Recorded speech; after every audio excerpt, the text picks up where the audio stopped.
nunca llama a sus hijos para tareas fáciles, porque vivimos en la contramano de la vida. Mientras el pueblo de Dios camina hacia Canaán celestial, todos los que no quieren saber de Dios caminan en la dirección contraria. Entonces, ninguna tarea es fácil.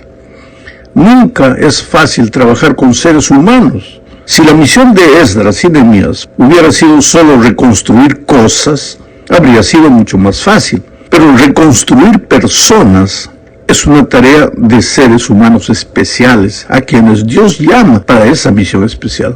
Dios busca hombres y mujeres capaces de reconstruir vidas, y Esdras era uno de ellos. Voy a leer Esdras 7:10. Ahí se explica la razón de por qué Dios llamó a Esdras para esta delicada misión. El texto dice: porque Esdras había preparado su corazón para inquirir la ley de Jehová y para cumplirla y para enseñar en Israel sus estatutos y decretos. La versión Reina Valera contemporánea traduce este mismo texto de la siguiente manera: y es que Esdras se había entregado de corazón al estudio de la ley del Señor y a cumplirla y enseñarla a los israelitas con todas sus normas y ordenanzas. Ahora, la parte de este texto que me impresiona es que Esdras había preparado su corazón, se había entregado de corazón, de acuerdo a las dos versiones que leí. En hebreo la expresión es levabu, que quiere decir corazón, y hekim, una derivación de kun, que significa estar preparado. O sea, este asunto se trata de un trabajo en las profundidades del alma. Estar preparado en el corazón no es apenas un asunto de actitud exterior, de comportamiento, sino de limpieza de corazón, que se traduce o se evidencia en una actitud exterior coherente. Para entender el mensaje del texto, habría que recordar lo que David dijo en el Salmo 119, versículos 9 al 11. Dice: ¿con qué limpiará el joven su camino? Con guardar tu palabra. Con todo mi corazón te he buscado. No me dejes desviarme de tus mandamientos. En mi corazón he guardado tus dichos para no pecar contra ti. Ahora, si tomas estas ideas de David y las aplicas a la vida de Esdras, no encuentras la misma similitud. Corazón, ley, enseñanza, andar en los caminos de Dios. Date cuenta que en el texto que acabo de leer ahora de Salmos, David limpia su camino por guardar la palabra de Dios. Pero buscar la palabra de Dios es buscar al Dios mismo, no desviarse de los caminos de Dios. Con esto en mente, volvamos a Esdras. Dice el texto referente a Esdras: y es que Esdras se había entregado de corazón al estudio de la ley del Señor y a cumplirla y enseñarla a los israelitas con todas sus normas y ordenanzas. Claro, solo puede enseñar a alguien que vive el mensaje. Porque, ¿sabes? Los seres humanos tienen un instinto, yo diría así. Ellos saben cuando la persona que está hablando de boca para afuera. Ellos perciben cuando la persona que está hablando del corazón. Y para que la predicación o la enseñanza bíblica tenga poder, tenga fuerza, tiene que nacer de un corazón que ha sido limpiado por la palabra de Dios. Ahora vamos a Nehemías. ¿Por qué Dios llamó a Nehemías? Leamos Nehemías 1, 4 al 6. Para que entiendas mejor el texto, te voy a contar el contexto. ¿Te acuerdas que Nehemías, eso vimos ya en la lección pasada, recibió la noticia de alguien que vino de Jerusalén, porque Nehemías estaba en la tierra extranjera, pero le llegaron las noticias de que todo estaba mal en Jerusalén? Entonces ahora viene el texto. Cuando oí estas palabras, me senté y lloré, e hice duelo por algunos días, y ayuné y oré delante del Dios de los cielos, y dije: te ruego, oh Jehová, Dios de los cielos, fuerte, grande y temible, que guarda el pacto y la misericordia de los que le aman y guardan sus mandamientos. Esté ahora atento tu oído y abiertos tus ojos para oír la oración de tu siervo que hago ahora delante de ti, día y noche, por los hijos de Israel, tus siervos, y confieso los pecados de los hijos de Israel que hemos cometido contra ti. Sí, yo y la casa de mi padre hemos pecado. ¿Qué características puedes ver en la vida de Nehemías después de leer este texto? Primero, un hombre sincero, un hombre que amaba a Dios. ¿Y dónde se ama a Dios? En el corazón, igualito que Esdras. Un hombre apasionado por la misión. Cuando vio que la ciudad de Dios, el templo de Dios estaban destruidos, no se hacía nada para reconstruirlo, o se hacía pero no se avanzaba, su corazón se llenó de fuego santo. Lloró, sufrió, dijo: Señor, no puede ser, las cosas no pueden estar así. Y entonces, ¿qué hizo? Se puso a trabajar, primero a orar. A orar no solo por el pueblo pecador, sino él se incluye y dice: yo estoy aquí contigo, con el pueblo pecador, yo también soy un pecador. A veces nosotros vemos personas interesadas en reavivamiento, en reforma, pero todo lo que hacen es acusar a los otros. Nehemías no, Nehemías se incluye entre los pecadores. Él no busca reforma en los otros, él busca reforma en sí mismo. Solo después que tiene la seguridad de que Dios ha hecho maravillas en su vida, él está dispuesto a salir ahora y reconstruir la ciudad. Vamos a la segunda parte de este estudio.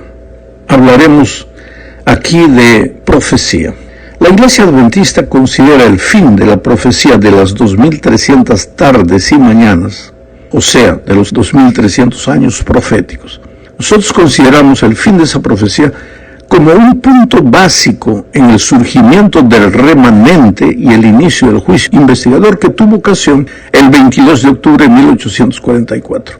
Nosotros creemos que la profecía de las 2300 tardes y mañanas termina en el año 44 y que ese día Dios pues levantó un remanente en este mundo para predicar el venidero juicio investigador que estaba comenzando. Sucede que la profecía de las 70 semanas que se le dio a Israel es el punto de partida de esta profecía de 2300 años. Cuando Daniel recibió la visión de las 2300 tardes y mañanas, quedó confuso, no la entendía y empezó a pedir la ayuda de Dios. Entonces el ángel vino y le explicó. ¿Qué le explicó? Pues eso es lo que vamos a leer ahora en Daniel 9, 24 y 25. El ángel vino y le dijo a Daniel, respecto de la profecía grande de 2300 tardes y mañanas. El ángel dijo: 70 semanas están determinadas sobre tu pueblo y sobre tu santa ciudad para terminar la prevaricación y poner fin al pecado y expiar la iniquidad, para traer la justicia perdurable y sellar la visión y la profecía y ungir al santo de los santos. Sabe pues y entiende que desde la salida de la orden para restaurar y edificar a Jerusalén hasta el Mesías príncipe habrá 7 semanas y 62 semanas. Se volverá a edificar la plaza y el muro en tiempos angustiosos. Ahora, querido, observa lo que dice el versículo 25. Desde la salida de la orden para restaurar y edificar a Jerusalén hasta el Mesías príncipe habrá 7 semanas y 62 semanas, o sea, 69 semanas. La última semana, porque son 70 semanas, la última semana de esta profecía se menciona en el versículo 27, pero voy a ver eso más adelante. Bueno, el asunto es cuándo empezó esta profecía. Tú sabes que una semana contiene 7 días. Por lo tanto, una semana profética equivale a 7 años literales. En otras palabras, esta profecía de 70 semanas se refiere a 490 años literales. La pregunta clave aquí es la siguiente: ¿cuál es la fecha del inicio de la profecía de las 70 semanas? Que es también el inicio de la profecía de los 2300 días. El texto dice que será a partir del momento en que se dicte el decreto para restaurar y reconstruir Jerusalén. El problema es que hubo 3 decretos relacionados con la restauración del pueblo judío. El primer decreto es Ciro, otro de Darío y finalmente otro de Artajerjes. Esos 3 reyes persas dieron órdenes para las restauraciones. Sin embargo, solo el decreto de Artajerjes incluye la preocupación por la ciudad de Jerusalén y solo este decreto se asocia con la alabanza a Dios por su intervención. Contamos entonces el comienzo de la profecía de las 70 semanas a partir del año 457 a.C., cuando salió el decreto de Artajerjes. Vamos ahora a la tercera parte de este estudio. Aquí veremos cómo se relaciona la profecía de las 2300 tardes y mañanas con la profecía de las 70 semanas. En parte ya expliqué esto en la parte 3. En realidad, pues, el asunto es el siguiente. Vamos a ser más específicos. La profecía de las 2300 tardes y mañanas se le reveló a Daniel con la siguiente advertencia. Daniel 8:26 dice: la visión de las tardes y mañanas que se te han referido es verdadera, y tú guarda la visión porque es para muchos días. Se está hablando de la profecía de las 2300 tardes y mañanas. Y el profeta añade entonces en Daniel 8:27: y yo, Daniel, quedé quebrantado y estuve enfermo algunos días. Estaba espantado a causa de la visión y no la entendía. Daniel no entendía qué significaba la profecía de las 2300 tardes y mañanas que decía: y hasta 2300 tardes y mañanas y el santuario será purificado. Daniel no entendía esa profecía.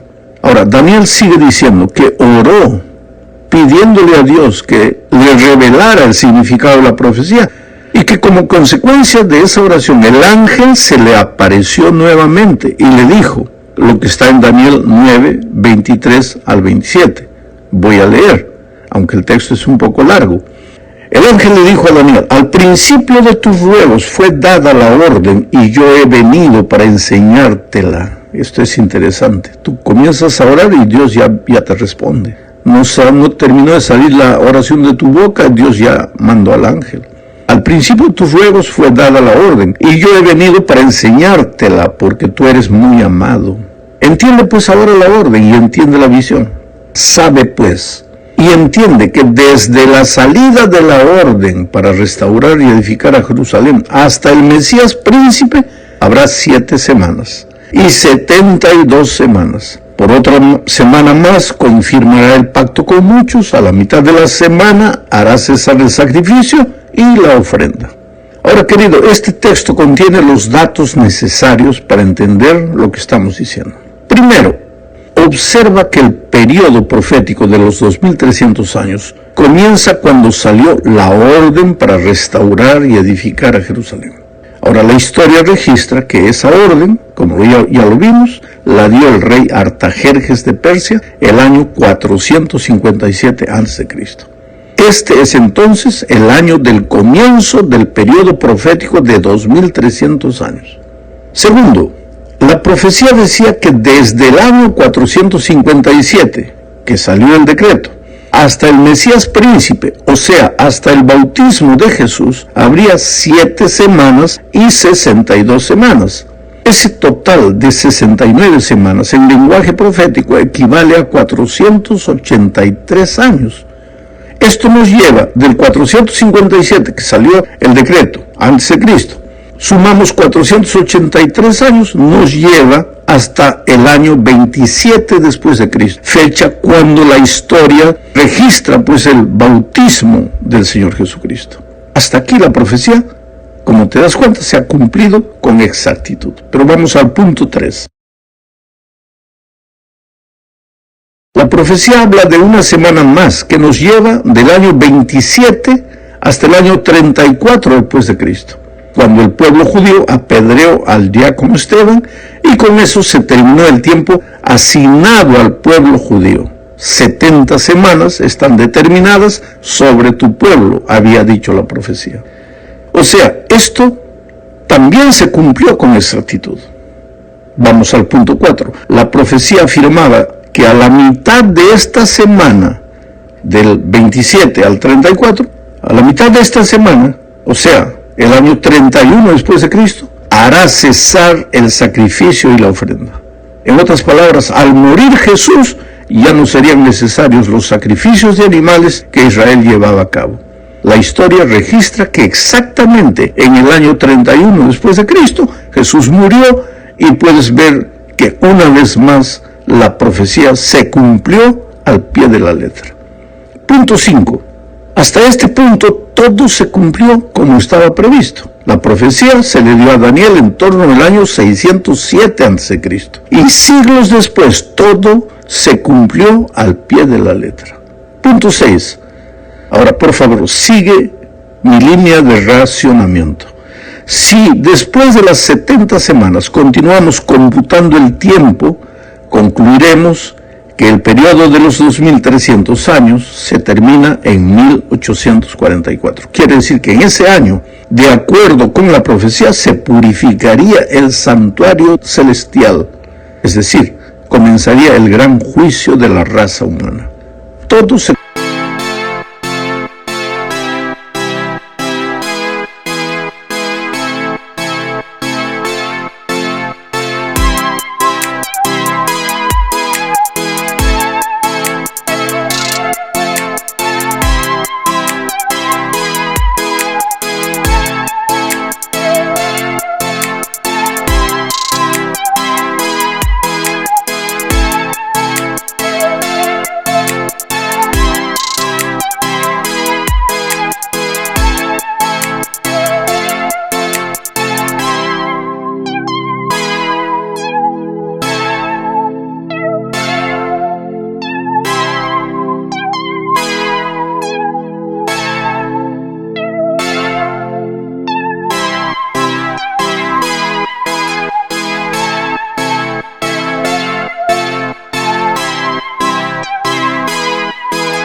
cumplió.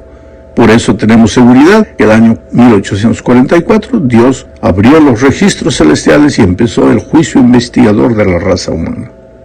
Vamos a la cuarta parte de este estudio. Veremos dos clases de llamados. Ya dije que Dios llama para diferentes tareas. Voy a comentar dos textos. El primero está en Romanos 8, 28 y 29, que dice: y sabemos que a los que aman a Dios todas las cosas les ayudan a bien, esto es, a los que conforme a su propósito son llamados, porque a los que antes conoció también los predestinó, para que fuesen hechos conformes a la imagen de su Hijo, para que Él sea el primogénito entre muchos hermanos. Hay muchos cristianos sinceros que toman estos versículos para decir que existe predestinación, en el sentido de que unos nacieron para perderse y otros nacieron para salvarse. Esto no es coherente, por un simple motivo. Todos hemos sido llamados para ser salvos. Todos hemos sido predestinados para la salvación. Ahora, eso no quiere decir que nos vamos a salvar todos, porque si yo quiero, yo puedo perderme. Vamos a hacer un ejemplo. La corbata fue cosida para ser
usada en el cuello, pero eso no quiere decir que tú la vas a usar allá. Fue predestinada para el cuello, pero tú la puedes usar como un cinturón, como una correa, porque tú eres libre de hacer las cosas. Igualito, nosotros todos fuimos predestinados para la salvación, pero si no aceptamos, pues nos perderemos. El segundo texto es Romanos 9, 13, que dice: como está escrito, a Jacob amé, pero a Esaú aborrecí. Y muchos cristianos sinceros toman este texto para decir que Jacob es el símbolo de los que han sido predestinados para salvarse, pero Esaú es el símbolo de los que han sido predestinados para perderse. Esto no combina con el carácter de amor y de misericordia de Dios. Cuando se está escribiendo Romanos 9, no se está hablando de predestinación, se está hablando de misión.